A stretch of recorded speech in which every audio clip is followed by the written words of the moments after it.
just start the intro? Yeah, great. Welcome everybody. For those who don't know me, I'm Mike Beggs in political economy.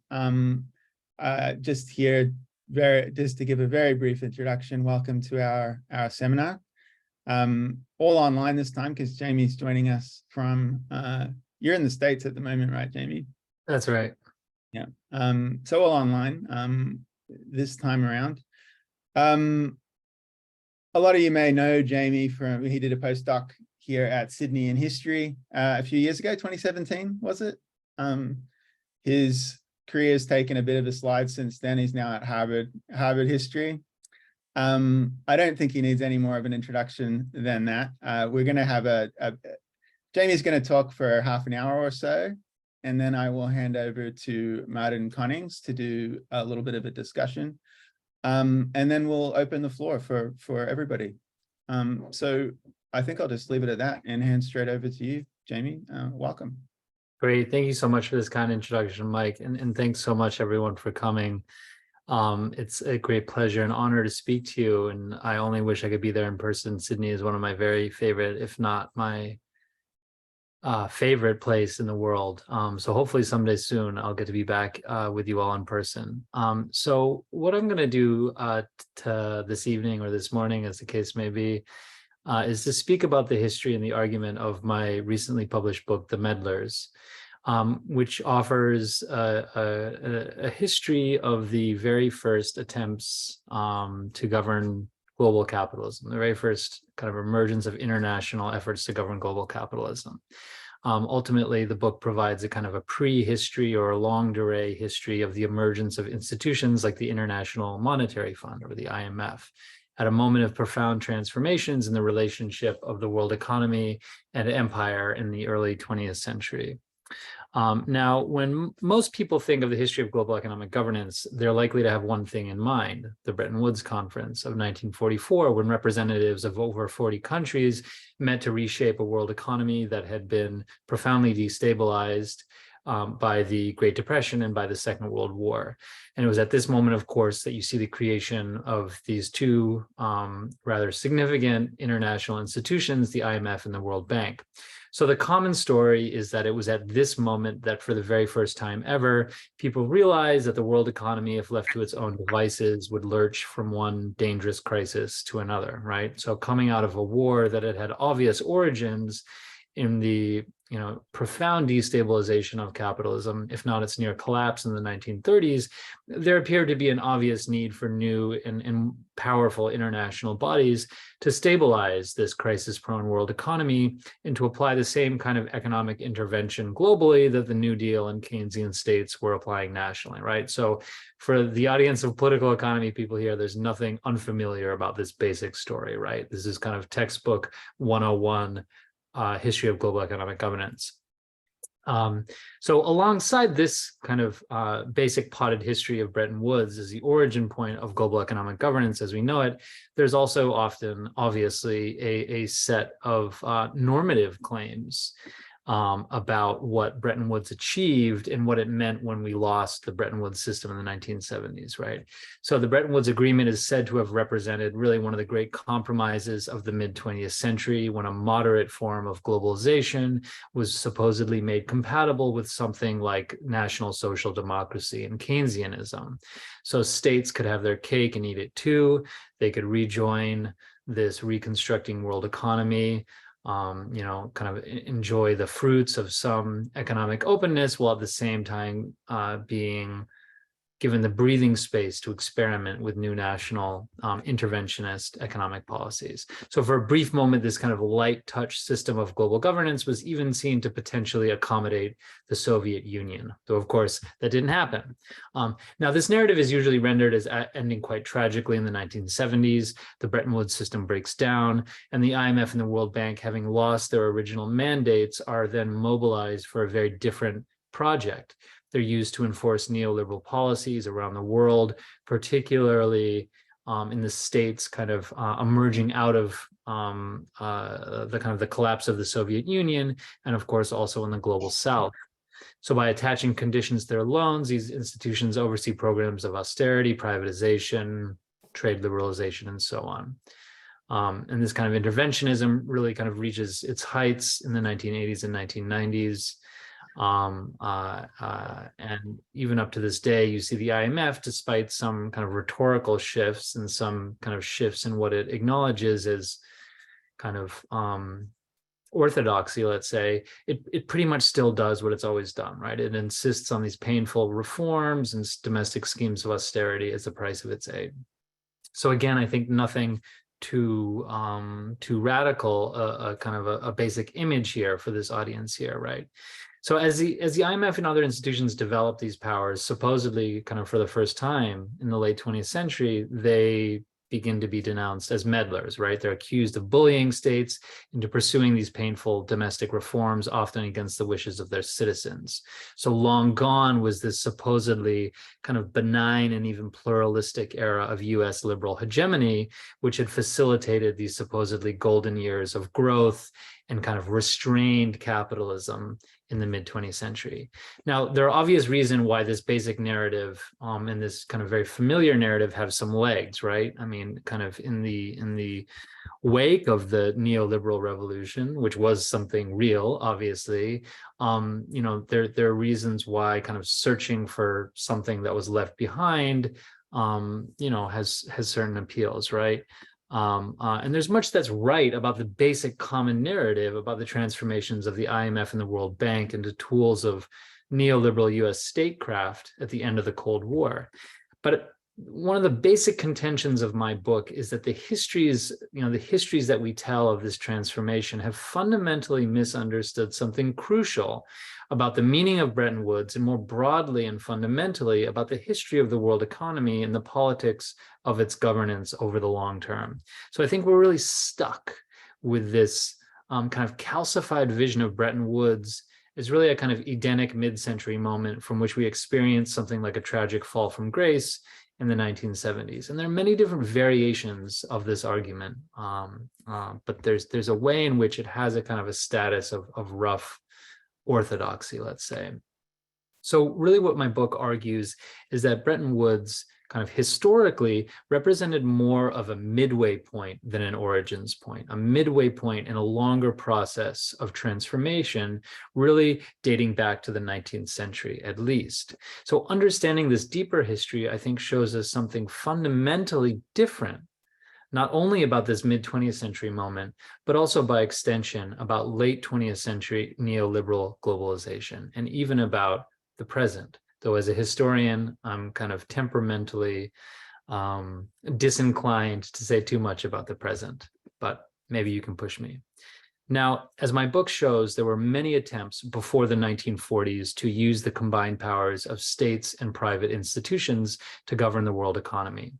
So just toward the end of the First World War and in the wake of the First World War, the Allied powers in particular created several new international economic institutions, first in order to help them win the war, and then in the wake of the war to essentially stabilize a European-dominated international order and to defend liberal capitalism from rising challenges.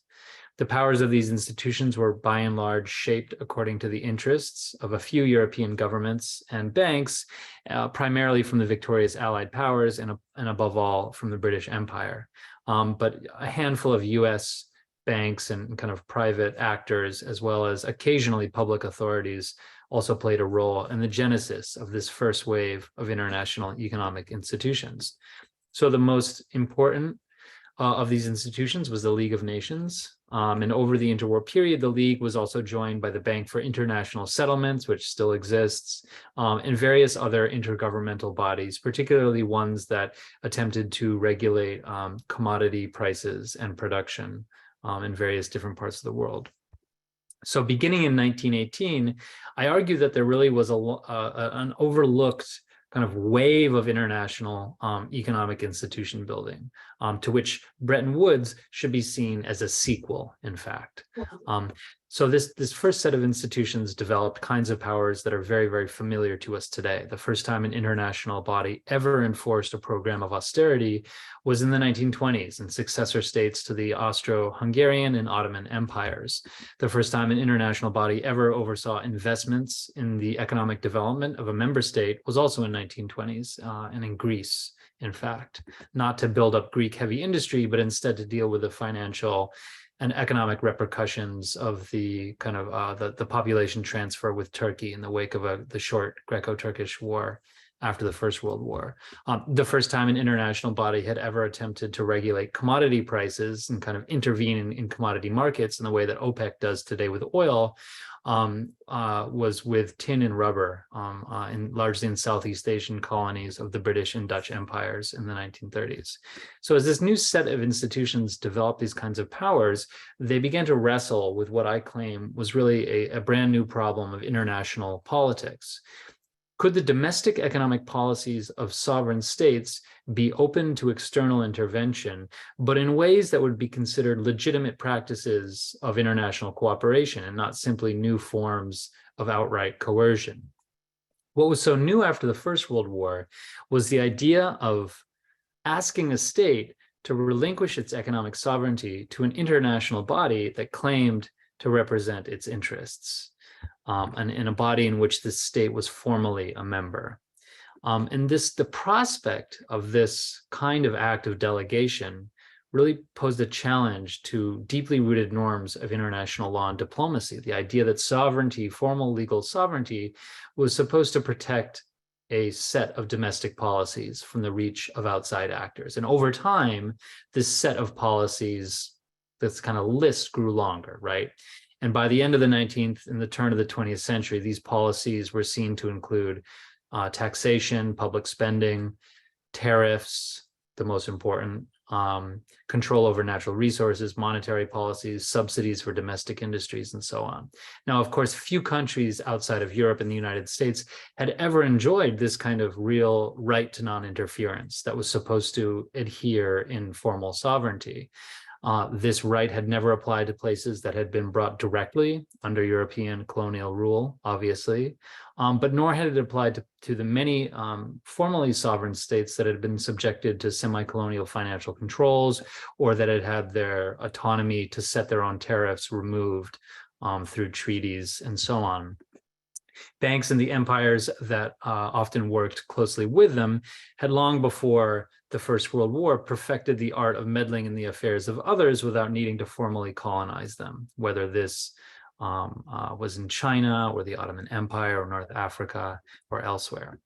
So what I show is that it was precisely these imperial and semi-colonial precedents from the 19th century that made the birth of these originary international economic institutions after the First World War so controversial. In this still profoundly hierarchical world order, the question was, how could any state allow external intervention in its domestic affairs without admitting to a loss of autonomy, power, and prestige? And the stakes of how you answer that question in the era of the world wars was enormously high, right? So one of the principal political tasks faced by these early international economic institutions was how could they attempt to redescribe what were obviously older imperial practices in ways that would make them more compatible or convincingly more compatible with a legal fiction of sovereign equality and a new and growing mass politics of self-determination. So these institutions were essentially designed to make states more likely to accept the demands of powerful foreign governments and private banks by masking or kind of somehow through alchemy, transforming the role that these actors were playing in influencing domestic policies, right? But these kind of acts of legerdemain, let's say, were seldom fully convincing, right? And these kinds of interventions generated enormous resistance, which in turn kind of set the possibility, the conditions of possibility for the evolution of the powers that these institutions would wield. But over time, they managed to turn a once unthinkable practice of international governance into a routine one. They allowed some governments and private actors to reach quite deeply into the affairs of others while claiming this was distinct and novel and new. and different from older coercive practices of informal empire and gunboat and dollar diplomacy. So let me just give you a brief example of what exactly I'm talking about here. So when the League of Nations was established in 1920, it was formally endowed with very weak economic powers. At best, it was designed to encourage kind of freer international commerce, and it could collect data and hold conferences and wield this kind of hortatory liberal powers, but it was basically toothless and designed to avoid controversy. But the problem that became apparent in the aftermath of the war was that governing what remained a very interdependent world economy could not, unlike, say, preventing a war, only focus on the relations between states, right? You kind of couldn't end at the border of a state, or so it seemed, right? Governing an independent world economy also necessitated, at least in the eyes of this set of actors, reaching deeply into precisely those domestic arenas said to be off limits concerning budgets and monetary policy and tariffs and so on. So this was a mismatch between the kind of a new kind of economic internationalism and the legal limits that were placed on this institution. And this mismatch was quickly overcome in practice. So by the early 1920s, the League of Nations had developed unprecedented powers of economic intervention, though only in a select number of places, primarily in new states in Europe and in states that had lost the war. And in the process, the League both redefined international governance and sparked a backlash. So what happens? So essentially, the way in which the League of Nations really develops the most muscular economic powers that it wielded was in response to a series of hyperinflationary crises faced by successor states to the Habsburg Empire. And the first kind of most significant place here is Austria, which in the early 1920s is undergoing a very severe financial instability to the point that it looked like a failed state, to use an anachronistic term, right? Many in Austria simply thought the state was unviable. But if Austria collapses, then you kind of threaten the prospect of another war in Southeastern Europe as states kind of compete over its territory. Maybe Germany annexes it, as it would later, so on and so forth. So the stakes of Austria's financial instability are seen as very, very high. But the idea is, how do you get this new sovereign, highly unstable republic to arrest inflation? Kind of at the time, there's a standard playbook, right? Not dissimilar to the one we have today, right? Remove central bank from political control, get government to stop printing money and spending money on welfare, and whatever, kind of try to remove the whole terrain of public finance and monetary policy from the quicksand of parliamentary conflict, right?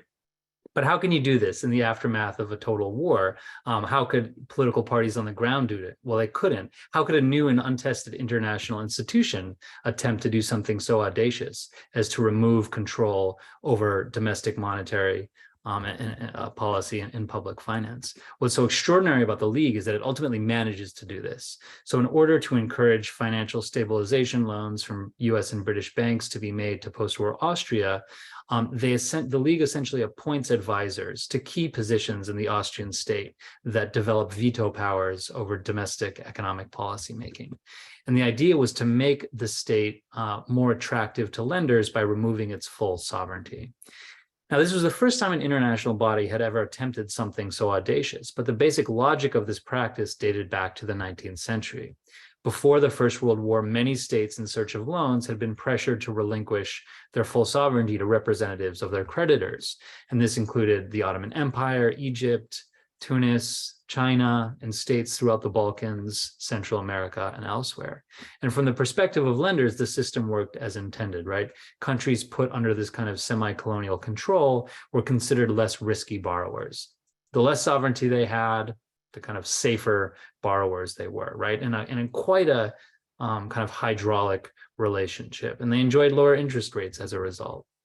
So from the vantage point of bankers looking out over 1920s Europe, the same logic seemed to apply.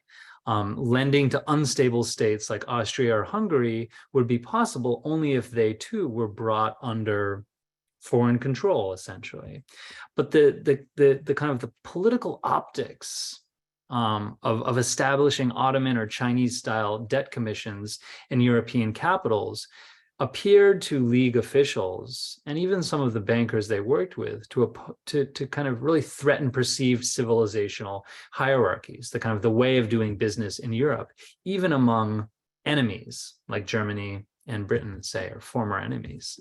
And this is where the League of Nations was supposed to come in. As a multilateral and supposedly neutral institution, the League of Nations was supposed to be able to mediate the relationship of states and their creditors in new ways, and in ways that were supposed to keep both parties happy. So for the bank, the League would achieve this kind of quite significant reduction of sovereignty of the borrower by placing advisors into the interior of the borrowing state. And for the borrowing state, its formal membership in the institution was supposed to make this arrangement actually not a relinquishment of sovereignty at all, a kind of a voluntary, legitimate, legal delegation of authority. Simply by dint of its membership, it was supposed to make this arrangement somehow tolerable, or at least provide a kind of a political alibi to those national leaders that performed this quite extraordinary act of policy kind of delegation. So the League was intended to function as a kind of legitimation machine. The idea was to transform these older tools of European and US informal empire into practices of cooperation that would be considered less onerous, less coercive, and more kind of tolerable. But there was little illusion that this was truly an explosive proposition, and never before this point had there ever been any kind of international cooperation that had been premised on such coercive or such intrusive demands, right? And wherever this new style of international financial governance was attempted, it produced fierce opposition. In Austria, where this kind of early structural adjustment program was implemented, it produced fierce opposition on both the right and the left. And factions across Central Europe looked at what was happening to Austria and described it as the League essentially transforming Austria into a state that had the status of an Ottoman Empire or a Tunis or a Serbia. And you can imagine the kind of humiliation of telling Austria that it had no more status than Serbia, which of course was the kind of state that Austria was trying to discipline and punish a few years before. So League officials took these charges about kind of humiliation and kind of perceived status of this kind of intervention quite seriously. And again, they insisted that the whole point of their new institutional embodiment of this kind of liberal internationalism was to make this precisely this kind of semi-colonial interventionism into something new, to transform it, to make it acceptable and tolerable. But they closely studied the models that had been provided from China, from the Ottoman Empire, from Egypt, and elsewhere from the 19th century. And they recognized that what they were doing was essentially just providing a thin kind of veneer that could potentially not be taken seriously at all, right? And generate real political opposition. And this is precisely what happened. While the scheme was implemented in Austria, leading to the sacking of nearly 100,000 civil servants and quite a severe scheme of austerity, and the legal implementation of central bank independence, nonetheless, around the world, political elites and legal experts who observed what was happening in Central Europe debated whether what the League was offering was truly this new kind of international governance or simply a new method for laundering an old style of empire. And you see this reaction not only in Europe, but in China and Latin America and India, really this kind of attempt to understand what was happening and how to differentiate it, or whether it was possible to differentiate it from empire. So again, the stakes of this idea, I think, are quite profound.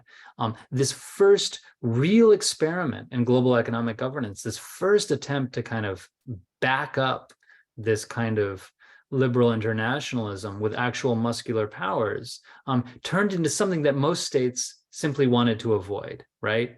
Even countries that were desperate for foreign capital didn't want to turn to the League after they saw what happened in these first experiments in Central and Eastern Europe in the 1920s. This included China, Liberia in West Africa, Poland, Romania, Yugoslavia. No one wanted to kind of admit to this humiliating form of interventionism.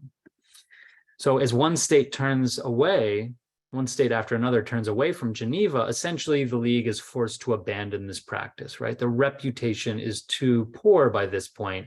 So this kind of, it's put on ice, right? But what I argue in the book is that actually this practice doesn't go away for very long. And here I'm going to kind of just quickly conclude by bringing us back up to what I think will probably be more familiar terrain. So this kind of interventionism is actually back in action only a few short years later. In the early 1940s, as soon as plans for what would become Bretton Woods begin, the question of whether a new international financial institution would be able to reach into these domestic arenas of fiscal and monetary policy becomes a huge topic of controversy among post-war planners. And this fact often gets overlooked in accounts of the coming of Bretton Woods and the kind of endless battle of Keynes and White. But just before the Bretton Woods Conference, as details of what would become the IMF are being worked out, there was great confusion about how much power the IMF would have to intervene in these kind of internal policy domains. From the vantage point of Wall Street, it was simply unthinkable that US capital could be given to governments that were free to do whatever they wanted to do with it, like spend it on welfare or rearmament or whatever. And so when US bankers thought that the IMF would not be able to actually intervene in domestic fiscal questions, they opposed Bretton Woods altogether. And in fact, the fiercest opponents of the Bretton Woods agreements in the United States were Wall Street. Often the same Wall Street bankers who'd played central roles in the kind of earlier style of League financial assistance. Now, the stakes of this question were raised when Keynes's original blueprints for the IMF were rejected in favor of the US plans, right, which gave much more power to the US state in this new international financial institution. So what Keynes really worried was that this kind of interventionist fund would allow its US representatives to meddle in the affairs of others, while also allowing the US to prevent this kind of power from being applied to it, right? That the US was going to build into it this kind of profound asymmetry. But Keynes ultimately was either convinced enough, or whether he was convinced enough or not, I'm not sure, but he managed to convince and kind of work on his colleagues that the US Treasury didn't want an interventionist fund, that they agreed with Keynes that a fund that wielded what he called grandmotherly powers was not something that was desirable or politically feasible in any of the Allied states. But there was nonetheless profound anxiety among British officials about whether, once the war was over, once the IMF was created, whether it would in fact develop this kind of interventionist power, and whether a British empire that had been so weakened by the war and that would obviously need US loans after the war, whether the British Empire itself would become a target of this kind of interventionism. Now, in the end, ambiguities in the IMF's Articles of Agreement would allow, obviously, Congress and Parliament to ratify the Bretton Woods plans. And there seemed to be vague guardrails in the Articles of Agreement that would prevent the IMF from, meddling in what were said to be the social and political policies of member states. But this was very vague, and it was necessarily made vague on purpose to essentially muddy the waters so much so that this quite diverse constituencies at the Bretton Woods Conference wouldn't really know what it meant, right? It was kept quite open and quite vague. But after the agreement was ratified, it didn't really matter, in fact, or this ambiguity proved productive for the more powerful members of the institution. And because the IMF was designed to be dominated by its US representatives, its powers would evolve according to US interests, right? And only just a few short years after the end of the war, it began to develop precisely these so-called grandmotherly powers that Wall Street had demanded and that Keynes had so feared. Dollars would no longer be loaned, at least not to everyone, without some conditions attached, and access to capital would not be automatic, as Keynes had insisted. So over the 1950s and 60s, these conditions provide more and more leverage for the IMF to intervene in domestic arenas. And then, of course, these powers kind of really come into their their own in this later 20th century era that I began my talk by speaking about. But again, what I want to leave you with today is the suggestion that the IMF, as it began to develop these powers that we're all familiar with, wasn't playing out this script that was entirely new to the neoliberal era, right? It was really doing what international economic institutions, insofar as they worked closely with private financial institutions, it was doing what they'd always done since they first appeared on the scene in 1918, trying to make it easier for some states to accept the bitter pill of external intervention in their internal affairs. So just really, really quickly, kind of one takeaway, kind of upshot maybe for what all of this history might mean for the present, and in particular how we think about neoliberalism. So I think one thing that I think that this history means is that when we look at an institution like the IMF and it's kind of incredibly the way in which it continues to operate according to this kind of orthodoxy that it nonetheless claims it's moved away from, is that what we see in the IMF is not just neoliberalism, right?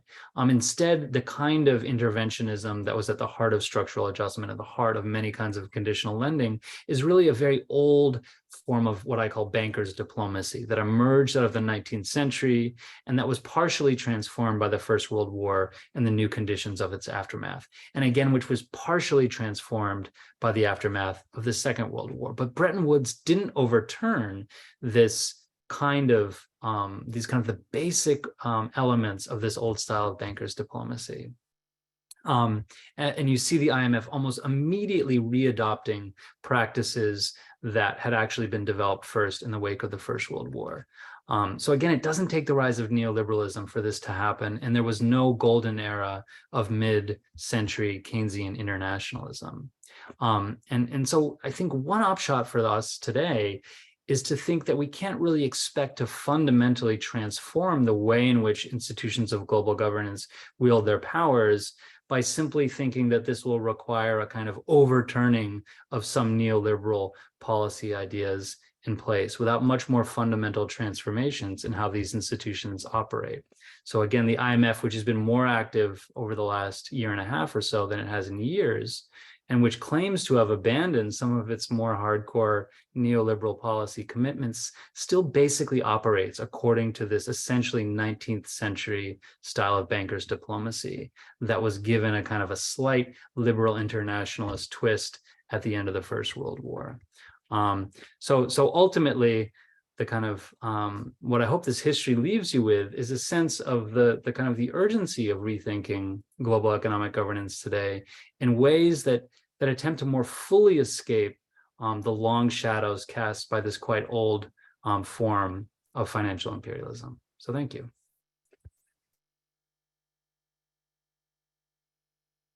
Thanks very much, Jamie. It's a bit awkward not being able to hear everybody's applause. I can't even find the applause button on Zoom. It seems to have been disabled, but thanks heaps. And I'm going to pass right over to Martijn Konings, professor in political economy here at Sydney, who's going to say a few opening words as discussant before we open up the floor. So Martijn, where you go. Thanks, Mike, and thanks, Jamie. So I'll just first give some comments on what I think the main ideas of the book are, although I'll sort of fast forward that a little bit since Jamie covered a lot of that very effectively already. And then I'll have a few comments that will ask Jamie to kind of pursue some of those ideas and clarify perhaps some of the political stakes for the present.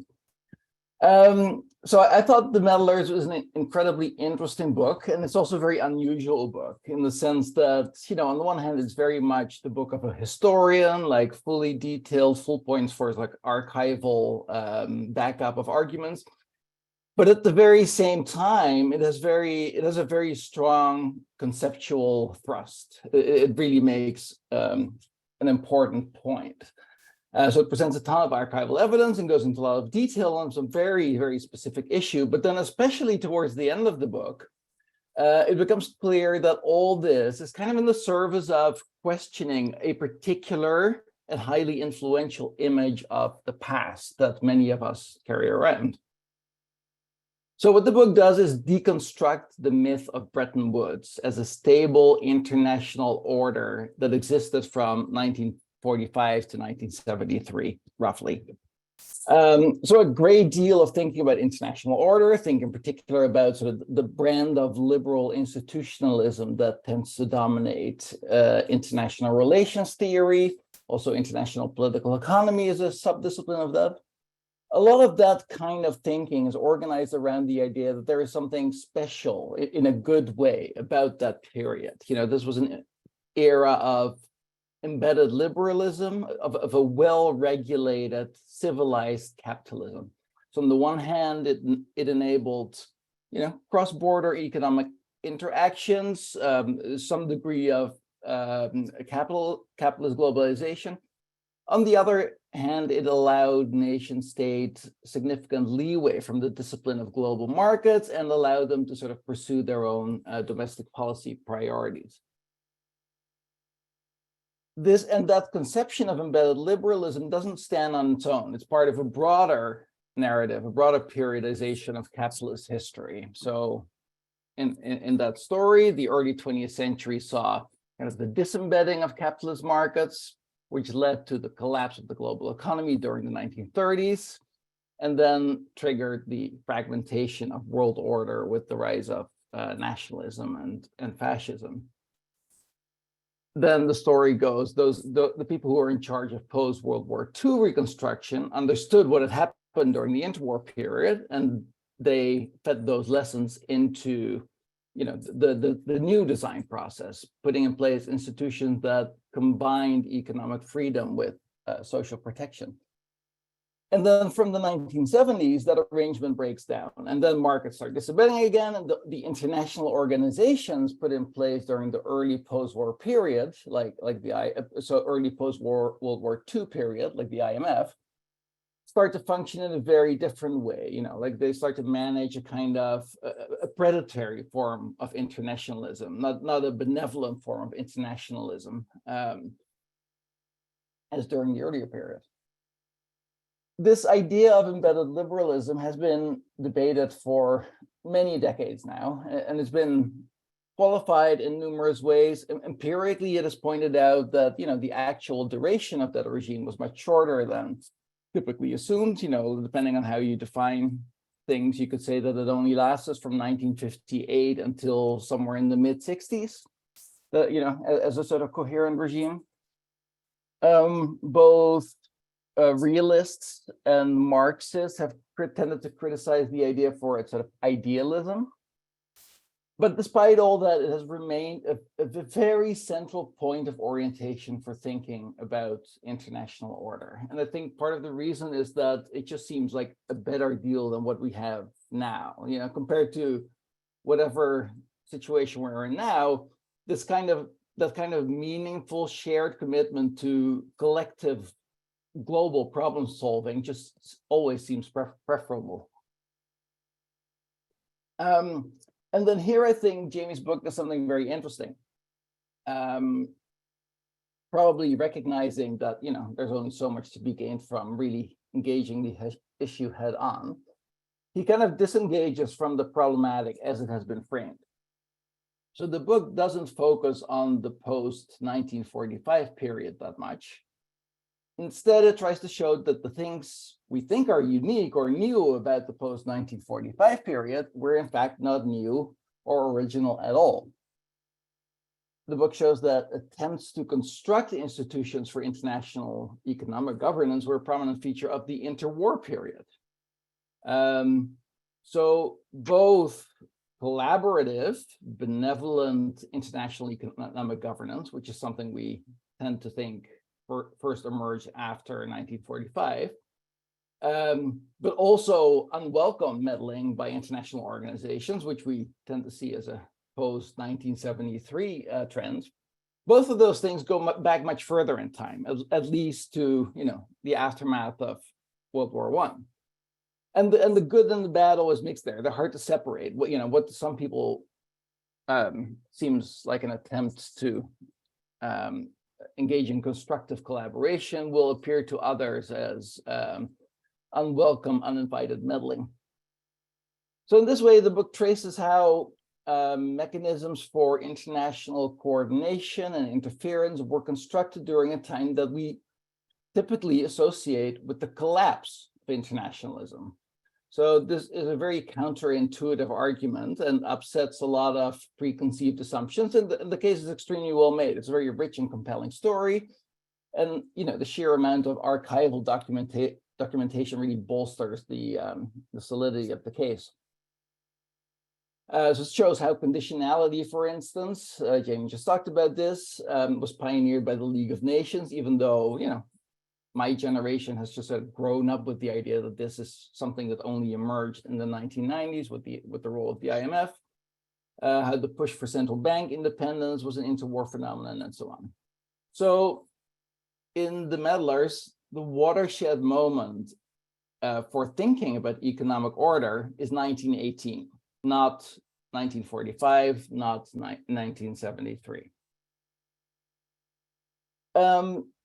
This emphasis on the longue durée of globalization, I think, reflects a broader trend in the fields of global history, international history, history of capitalism, and these all overlap, of course.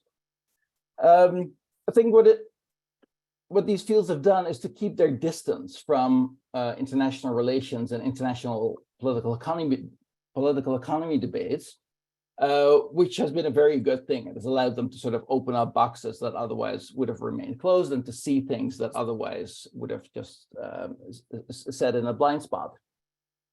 So while I think this is a very good trend on balance, I also wonder if at times it has led to something of its own blind spot. So in a somewhat paradoxical way that I can't quite put my finger on, it seems quite easy for in these fields for a certain unspoken liberal internationalism to reemerge and for the language of states and markets to take over. So Jamie's book is critical of the embedded liberalism concept that has always underpinned liberal internationalism as a theory of world order. But from another angle, the book could also be read as saying that some kind of embedded liberalism has always existed, at least since World War I, even if it's not the imagined variety, right? It's never coherent and it's always shot through with tensions, but there is always some negotiation between sovereign states and international institutions happening at some level. So in that light, I've got a few comments that are really should serve as invitations to position the book's contribution vis-a-vis liberal internationalism as a way of thinking. It's trying to push you a little bit on the, to say more on the present. So my first point here is that,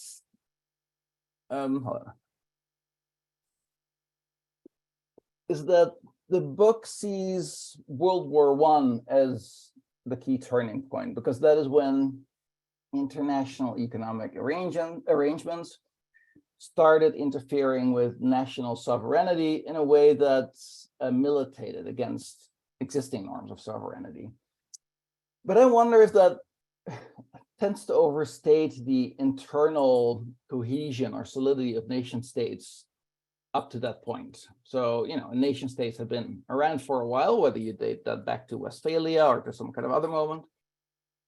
But sovereignty is a spectrum ranging from formal, but not effective, to substantive, where a state can effectively implement its decisions throughout its throughout the area that it governs. And economic policy in the way we think about this, the contemporary sense of being able to pull levers to affect specific effects, raise one central interest rates and have a whole society sort of get worried about their pocketbooks and those kinds of things. That kind of economic policy was still very new at that point in time.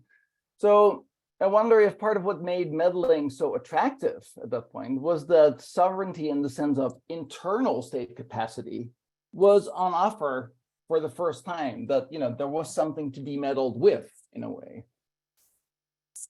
Now, in the British case, that kind of internal state capacity was also very deeply bound up with the empire. And reading your book, I wondered if that aspect gets enough attention. So for example, when it comes to US isolationism during the interwar period, if I understand your argument correctly, I think you're saying that, you know, the US response wasn't that strange in a way. You know, it was a fairly normal response by the sovereignty standards of the time to what were very radical British designs for international cooperation. And I do take your point there, but I also wonder if, you know, the lens provided then by the question of how sovereignty is respected or compromised, whether that is really the best lens, and shouldn't we just be looking at this in terms of the language of imperialist rivalry? It was only during and after World War II that the US was in a position to force Britain to start dismantling the imperial system, but even that, you know, was a gradual movement. The US pushed for strong conditionality right after World War II, but Britain and other European countries won quite strong protections from excessive meddling. And although I fully recognize that this takes us beyond your book, I'm still curious to sort of about your thoughts on this. Like, you know, what exactly was the significance of this sort of temporary reprieve? So yeah, I agree, it may not have been the implementation of an ideal model of balanced market-state relations, and placing it in the longue durée of that secular tension between economic governance and national sovereignty, I think is a useful way of deconstructing sort of the fantasies that we have about that period. But I still think that, you know, what happened there also needs a little bit more of a positive answer. And here I think it's interesting that the book emphasizes that embedded liberalism was only a reality for a limited number of Western nations. You say that on a number of occasions, quite rightly. But I wonder if we should look at that. I wonder how we should interpret that. You seem to primarily take it as indicating the limitation of the arrangement and the theory of the arrangement. And I think we should probably take it as the point of the arrangement. You know, however short-lived embedded liberalism was, it was a real thing in the sense that particular constituencies were positioned in the overall framework of global capitalism in a way that permitted the local and temporary resolution of the democracy-capitalism tension. And if we think of that kind of selectivity as being at the core of embedded liberalism, then we might think of liberal institutionalism as merely a polite way to talk about imperialism. And then lastly, I think these points have some relevance for how we view the present. If embedded liberalism was a way of cutting select Western constituencies in on the benefits of global capitalism, then neoliberalism signifies the end of that arrangement as a stable institutional option. And that has involved quite a major rebalancing of the relationships between states and global markets and institutions on the other. And so it's no surprise that, you know, the kind of fortifying the nation state and, you know, tightening its boundaries always appears to be one of the most readily available or the most appealing ways to fight back against neoliberal globalism.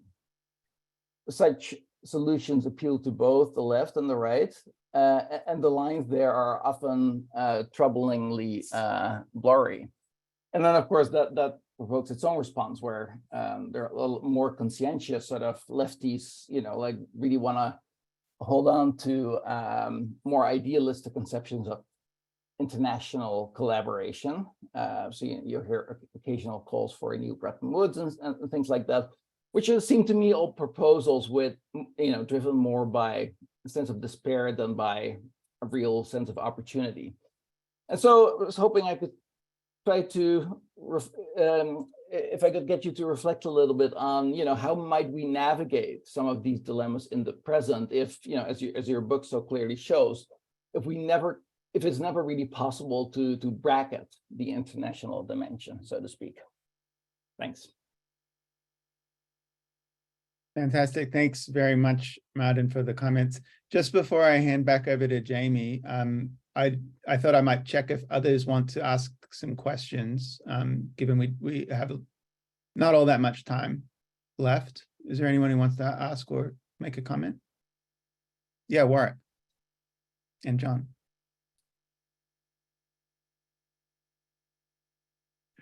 You'd think after all these years I'd know to unmute, but anyhow, good to see you again, Jamie. It's been too long. You have to come back to Sydney sometime soon. Look, just a quick question. I've been reading your book with great interest, but I wonder about the articulation with other forms of global governance, if we can use that term in the interwar years. It seems to me that global health governance is the obvious model for global economic governance during this period. And I'm thinking not only of the League of Nations Health Organization, but more particularly of the Rockefeller Foundation. And they seem to, well, the Rockefeller and the League to a lesser extent, have this same sort of interventionist model into nation states, and no respect for national sovereignty, of course. And in that way, I was thinking that the response to global financial crises is actually modeled on the response to pandemics, in fact, in that period, to perceived global health crises. It seems to me that the vectors of influence shift enormously in the 1990s, where global economic governance becomes the explicit model for what's called the new global health. And so I'm just wondering whether there is this sort of, whether you see the same arc of influence, and how does one articulate between different regimes of global governance, or different foci of global governance, global environmental governance, global health governance, global economic governance. I'll leave it at that. Good to see you again. John, did you have your hand up? I did. Can you hear me? Yeah. Oh, cool. Hi, Jamie. Thank you very much for that really great presentation. I have a really naive question. So I get that in the literature, specifically in the economic history literature, there's a kind of people talk about Bretton Woods in a more narrow sense to reference the institutions of Bretton Woods, but also in this kind of broader sense to kind of maybe just periodize a kind of set of economic relations between nations at the post-war, in the post-war level, after the Second World War. And I'm wondering how much of that periodization, the way that we understand international monetary policy, particularly in the post-war period, and its relevance to things like fiscal capacity, expansions of the welfare state in developed countries, you're pushing back on it as well, right? As well as the kind of challenging the institutional narrative that we have given of the IMF and the World Bank. So someone like Barry Eichengreen, for instance, is making several claims about the importance of post-war monetary policy for expanding state capacity, particularly when it comes to redistribution, and using that to explain, falling inequality in many developed countries after the war. Are you challenging that view as well? Like the international monetary policy gives the kind of has a kind of causal significance in the post-war period, and in the kind of way that some people will talk about Bretton Woods in this broader sense. But that's my question. But thank you very much for the presentation. Thanks, John. And I'm just going to jump in very quickly myself before I hand back over. We're not going to get cut off right on 12. I think we got another 15 minutes to run if people are able to stick around. Jamie, I just had a bit of a question. It sort of follows on from some of what Martijn was saying. It's a question about the relationship between these institutions and internal politics in the places where they, meddled. I know, obviously, the policy, the austerity, or whatever other measures they are implementing or recommending is going to be welcomed by some political forces within those countries. I mean, certainly in Australia, that I'm thinking back to the Bretton Woods Agreement itself in the early days was very controversial in Australia, especially on the labor side of politics, was seen as a reimposition of the gold standard, et cetera, but also welcomed by certain other forces, whether class groups or technocratic groups. So I wonder if you could have stuff to say about that dynamic, about the way in which these institutions shored up some political projects within the countries at the expense of others. Thank you. Should I try to answer all of these wonderful questions as quickly as possible? Great. All right. Well, I'd love to. Well, thank you, first of all, Martijn, for those absolutely fantastic set of comments, and for your kind words, and really for pressing me on those points. It's so exciting to be read by someone who knows this stuff well enough to ask such fantastic and challenging questions. So I'll try to move through them as thoroughly but as quickly as possible, in order. So on this question of kind of the First World War as a turning point, because in kind of what makes meddling kind of appealing, as you put it, is the fact that what is being meddled with is so new, i.e. this kind of bounded sovereign space of economic policy making. Even if we date sovereignty or something like that back to 1648, nonetheless, we're speaking in the economic realm about something that's much more recent. And I think that this is absolutely right. I think really this particular conception, of course, with mercantilism, right, you have some kind of proto sense of sovereign economic sovereignty too, but it's a little bit more distant, and it's not really what I'm speaking about. Really what I'm speaking about is a 19th century dynamic and the way in which that's transformed in the 20th century. So in the 19th century, right, you not only have this kind of cascading set of policies that are thought to now be the exclusive domain of a sovereign state, not expansionist monetary policy or something like that. I mean, that's much later, right? But certainly trade policy, right? Tariffs, also public finance, taxation, all of these things are said to be something that not only are the kind of traditional prerogatives of statehood, but also something that is to be exclusively matters of domestic concern. And part of this, the reason for this kind of concern about the domesticity of these policies is to distinguish this from places that are losing control over these policies, right? So this is the era in which so many formerly sovereign states, as I mentioned, begin to lose control forcibly at the hands of, foreign actors. Control over these kind of levers of policy, whether in the case of China, it's basically everything, right? It's trade, it's a whole slew of policies, whether it's Greece or Egypt that lose control over, sources of national wealth or kind of public finance. If you're to be sovereign at the dawn of the 20th century, that means that you're going to exercise control over these policies. And the very kind of right to claim sovereignty at the end of the First World War, at a moment when so many new states are being born, the very kind of right to claim sovereignty is said to adhere in your freedom from this kind of unwanted coercion, right? It's part of what makes this so explosive as a kind of project, right?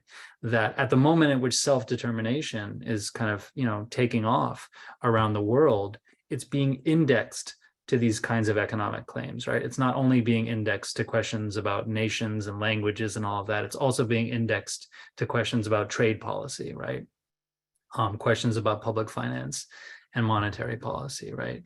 So meddling is obviously what is and what isn't meddling is always in the eye of the beholder, right? But again, making a convincing case at this moment in the early 20th century that you are a kind of a bona fide state in the international system of states, making a convincing case for that depends on differentiating yourself from other states like China, other states like the Ottoman Empire, other states like Egypt that have lost power. So if you're a real state, you're not one of those.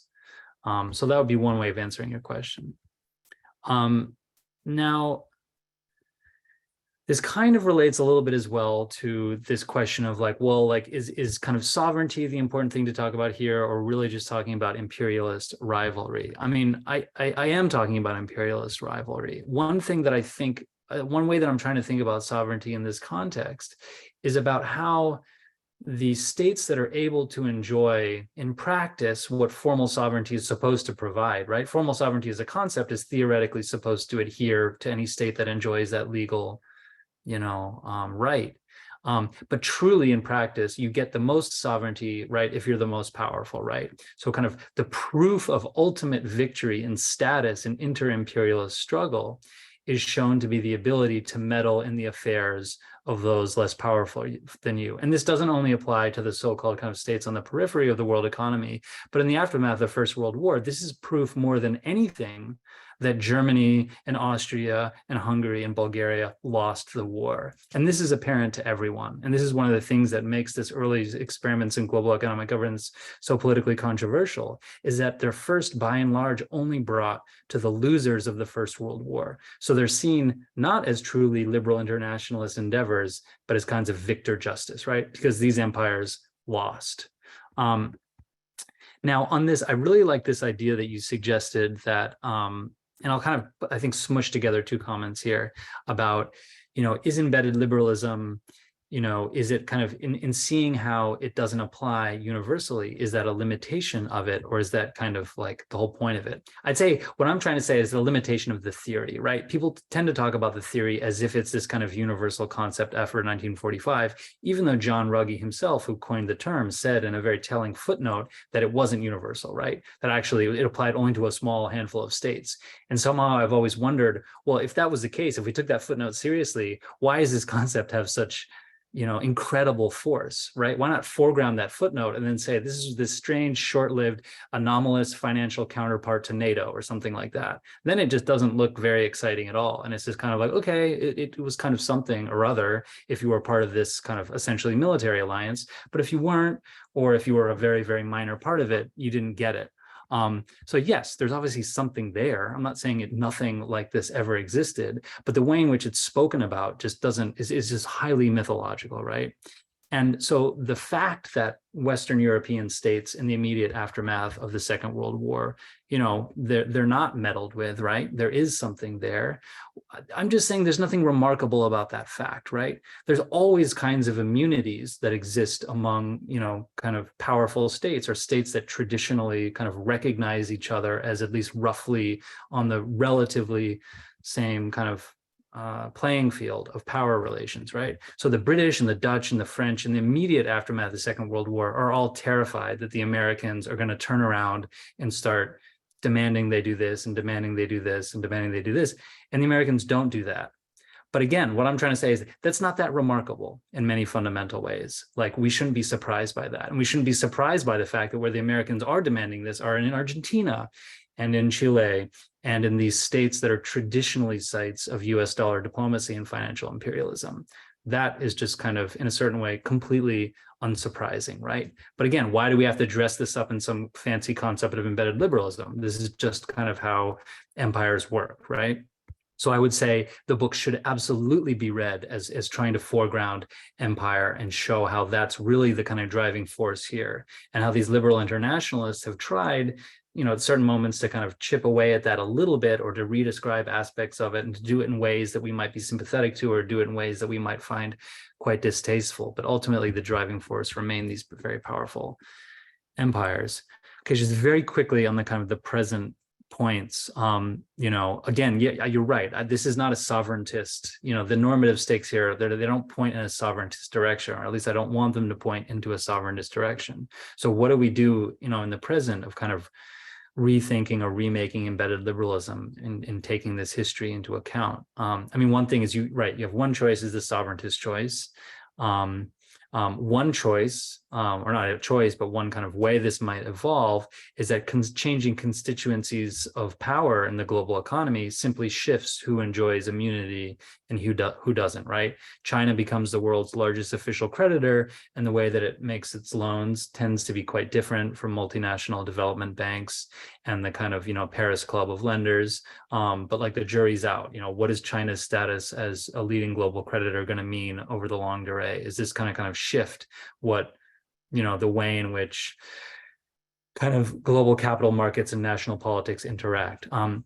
The kind of, you know, the obvious kind of other normative upshot would be to say like, well, embedded liberalism never existed as described, but sounds like a nice idea. Why don't we actually try to make it work? Like, let's make it a universal thing. Like, why don't we actually experiment with it? Some people have detected a sympathy in my book for the kind of Danny Roderick view of light globalization, you know?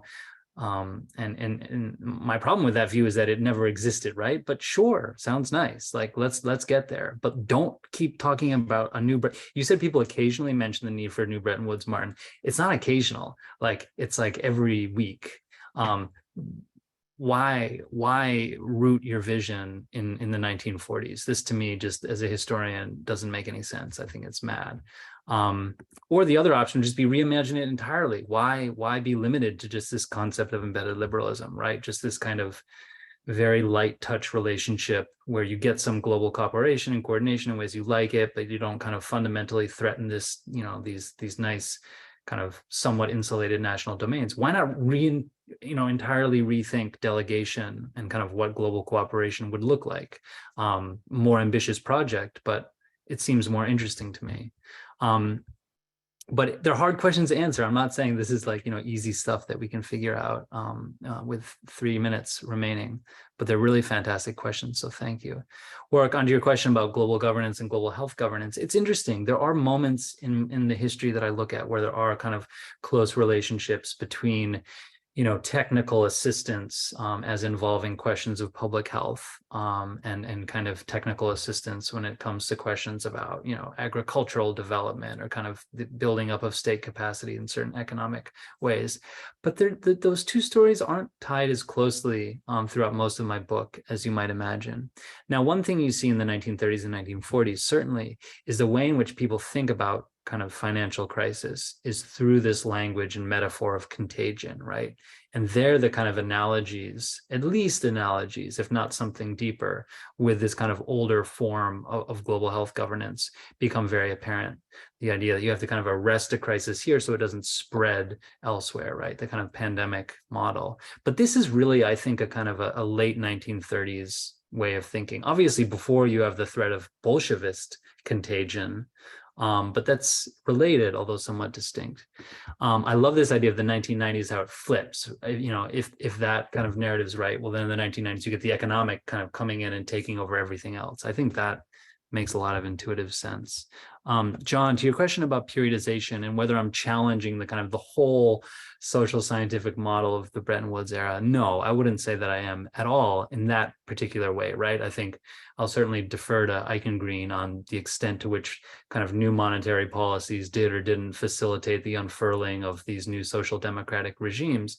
What I'm saying is that, you know, the kind of so-called policy space that was available to some of these states that did obviously develop these new political economic models and varieties of capitals and whatever, the idea that that policy space was by dint of this new international order available to everyone is ridiculous, right? Argentina certainly doesn't enjoy this, and the IMF is very explicit, right? That like IMF and that Argentina and Mexico and Bolivia, they don't have that policy space. Maybe Britain does, I guess, or the Netherlands or what have you. But again, this gets to this point, you know, to think that like this is just a kind of, you know, if you rethink the question of who enjoys the policy space in practice, It just looks like a kind of an older story of certain friendly states to the hegemon get to do things and other states don't.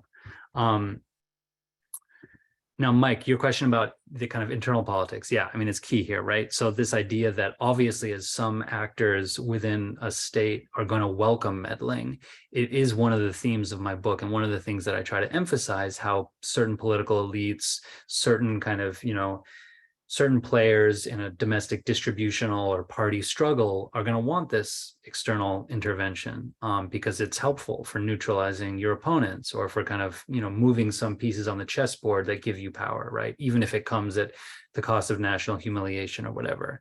In fact, this is the first argument that League officials make, kind of surprisingly, or not surprisingly, but kind of, jarringly perhaps, to the national leaders they're trying to convince to undertake this kind of experiment. They say to them, look, you're never going to defeat your social democratic opponents on your own.